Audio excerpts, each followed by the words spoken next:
So this week, Rainbow Dash goes into overdrive pranking everyone, even though they warn her that it's going to turn them against her. And then finally she goes too far, giving everyone joke cookies that seem to accidentally turn them into mindless, cookie-craving zombie... Yeah, we all guessed ahead of time that that was just the revenge prank. So, okay, it's another familiar formula, and the only real question is how much mileage the show can get out of it. So from a critic first and a fan second, here's the second opinion.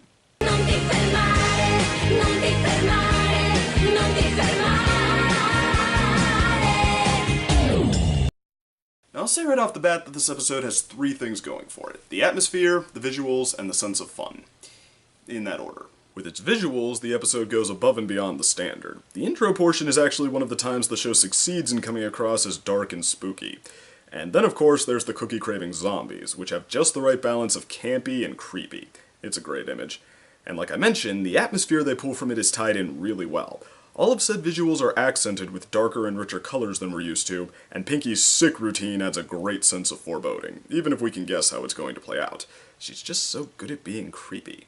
Even the way it plays these zombies showing up one by one is paced very well, continuing to build with new surprises. Of course, try as it might, it can't hide the fact that being temporarily addicted to cookies just isn't scary when you step back to think about it, but it's still played about right.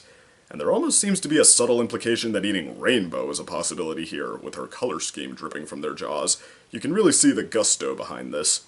And that brings me to that aforementioned sense of fun. It's not across the board, especially since they only give themselves so much time to work with these zombies, but it's also present in some of the pranks, one or two of which really give off a sense of Rainbow going full tilt with this and having a blast. But be that as it may, this episode has one major downfall that hurts its claim to even being passable. It is downright careless in how it overplays the characters, and when it does so, for that matter, to the point where it kinda screws up the whole narrative arc. Rainbow starts out a total jerk here in a way that seems cheesy. Fluttershy and then everyone else tell her over and over that they don't like it, and she hardly even seems to feel the need to defend herself. It just goes in one ear and out the other. And the way the friends try to rein her in plays like empty preaching. Most of it's just limp attempts to discredit pranking the way Rainbow's doing it. A whoopee cushion is like a joke shortcut. Honestly, Rainbow Dash, if you are not willing to put forth the effort required to pull a prank that every pony can enjoy, you may as well not pull one at all. And while some of the pranks are fun and creative, if still mean enough to warrant a little payback, holy heck is that cruel. In fact, despite a couple points you could single out as a possible cause of escalation, Rainbow doesn't really undergo much of an arc at all here. She starts out jerky, continues back and forth between mean but forgivable, and just over-the-top obnoxious, falls hook, line, and sinker for a trick she probably shouldn't have, truth be told, and then still can't quite comprehend what's up after the big reveal, until the moral is preached at great length to her.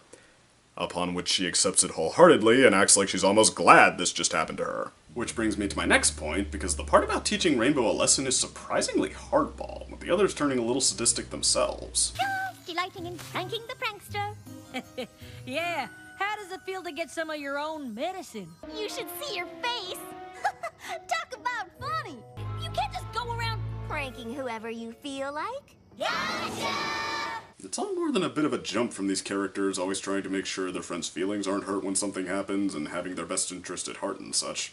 Not that I don't want them to stop overplaying that the way they often do these days, like to a sappy extent, but in this case that just makes it seem even more extreme. You could argue that, okay, even if it's not what you'd expect from them, it should still get credit if it's a good depiction of what it is trying to show, the kind of friendship that's less touchy-feely and more prone to rough patches. But the thing is, it's not even that, since they still try to finish out by going the sweetie pie, no hard feelings route, with Rainbow responding like she's just glad she learned her lesson, and yay, everyone's friends, nobody's mad, no hard feelings whatsoever. So yeah, Rainbow's kind of a jerk, the friends are kind of jerks, it's all a bit overplayed in a way that's not very coherent and isn't really justified. Holy heck, this is the episode that everyone thought the mysterious Ne'er-do-well was. Seriously, after saying for a couple years now that it's a good episode which doesn't deserve the criticism it gets, I have an episode demonstrating just what I'm talking about with mysterious Ne'er-do-well. And vice versa. Rainbow Dash just starts being over-the-top obnoxious in Ne'er-do-well? No, she starts out over-the-top obnoxious here, with no explanation for why she suddenly has no problem with hurting her friend's feelings and coming across like a jerk. In Ne'er-Do-Well, there's a clear progression from A to B that serves as a very enthusiastic look at the kind of character Rainbow is. She likes being praised, and she's susceptible to it going to her head, but it's only after it does that she stops being overall good-natured and reasonable. And even then, there's such a strong depiction of how excited and happy it makes her that you can understand why she's losing touch with reality. Or how about at the end of this episode, where the friends try to shove it back in Rainbow's face and embarrass her, and then she all but says, "Thanks for putting me in my place." In Ne'er-Do-Well, even the scene people cling to as overkill, with the friends playing up how their masked hero has surpassed Rainbow, is only part of the setup for their message on humility. And the scene at the end where they deliver it is more delicate than people probably remember. It plays almost like an intervention, with the first real and personal conversation Rainbow's had with anyone all episode after spending all this time trying to sell herself to a crowd of random faces. And coming right after the scene where Rainbow lamented being all alone, it's like the episode was saying, on top of the surface level moral, yes, these are the people you should turn to for your sense of fulfillment. The ones who know you, the ones who care about you, not the crowds looking to cheer for the biggest achiever.